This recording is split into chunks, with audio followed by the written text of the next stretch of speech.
πολίτες και είμαστε ικανοποιημένοι, θα μπορούμε να την έχουμε εκεί και να κάνουμε. Λοιπόν, αυτή είναι η άποψή μου. Όσον αφορά τώρα, τα είπαμε για τα αεροδρόμια, είπα για τις Ραφίνες, δεν μπορεί η Ραφίνα να είναι ανοιχτή διάδοση. Δηλαδή να την ευκολύνουμε κανονικά τη στιγμή που ξέρω εγώ πότε θα φεύγει. Το ίδιο κάνει το Πειραιά στο Δημοτικό. Λέμε τώρα πάει μάτος χάρη που δεν είναι κλειστή διάδρομη. Ξέρει πότε έρχονται τα πλοία, μία μισή ώρα σε Μύκονο κτλ. Κάθε εκεί το προπιστωμένα. Μην νοιάζει. Και χαρά. Αλλά για όλα αυτά. Το είπα συνάδελφε. Εκπονούσε σε δύο συχνότητες μόνο και μόνο για τη Ραφίνα. Για να παίρνουν κάποιες συγκεκριμένες διαδρομές με ξεχωριστό κανάλι. Το είπαμε αυτό, δεν το είπαμε ότι έχει δύο συχνότητες. Επί 1,5 μήνα είχε δύο συχνότητες.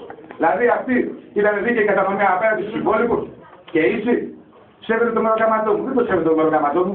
Με έχει κρυμμένο μέσα οι πρωινές πιάτες, οι περισσότεροι μας τρίψανε τώρα. Η Βούλα πήγε στην Ράδη Πρίγκιπος. Η Γλυφάδα είναι κρυμμένη. Το Παγκράτη τώρα το κρύψαμε. Ασχέτως αν διαφωνώ τελείως με το εκεί πέρα που είναι. Οι περισσότερες είναι κρυμμένες. Όλες οι πιάτες όμως δεν προσφέρουν το ίδιο έργο.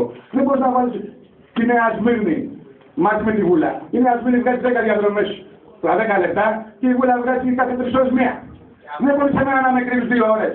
Και όταν πηγαίνω, όταν με ζητήσω ένα ασπρόπληγο να μου πεις επειδή έχεις πάει ένα αεροδρόμιο το βράδυ, τώρα δεν δικαιούσε να φύγει το ασπρόπληγο φορτωμένος, μέχρι 3 ώρες εκεί. Λοιπόν, τα αεροδρόμια είναι η πρόβαση. Η πρόβαση είναι αυτή που βρήκαμε, έτσι. Είναι γενικά η δουλειά. Όταν παίρνεις αποφάσεις θα πρέπει να τις υποστηρίξεις. Λοιπόν, και οι προτάσεις που κάνουν για να τελειώνουν.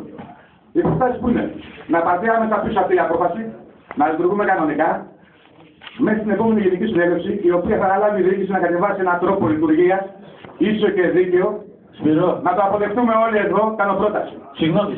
Τις έχεις γραμμένες τις προτάσεις. Τις έχω σε ένα χαρτί. Αν δεν τις έχεις γραμμένες, σιγά για να τις γράψεις. Ναι. Ναι, εγώ λέω ξεχωριστό. Εκτός από αυτό, να αναλάβει η διοίκηση στην επόμενη τακτική Γενική Συνέλευση, γιατί θα μπορούσε κάλωστε, έγινε τώρα. Θα μπορούσε να περιμένει 2 μήνες και να τελειώνει το παραμύθι να μην είμαστε τώρα όλοι εδώ πέρα. Εντάξει, το βρίσκω που 2 μήνες πριν την Γενική Συνέλευση να κάνουμε αυτή τη βατάρια.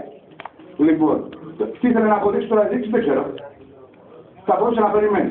Λοιπόν, η πρόταση είναι να καταργηθεί άμεσα αυτή η απόφαση μέχρι την επόμενη Γενική Συνέλευση και να αναλάβει η διοίκηση, εφόσον θέλει να είναι δίκαιη και ίση, να παρουσιάσει μια μελέτη εργασίας, να την καταθέσει εδώ, να την ψηφίσουμε όλοι και να περάσει το μέρος της πλειοψηφίας. Οπότε και μετά να μην έχουμε τα ίδια προβλήματα πάλι.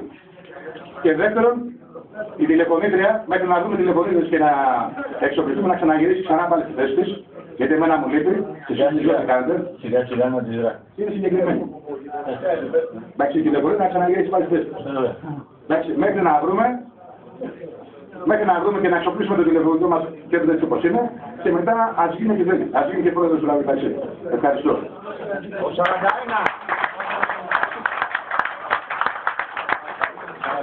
Σπυρό,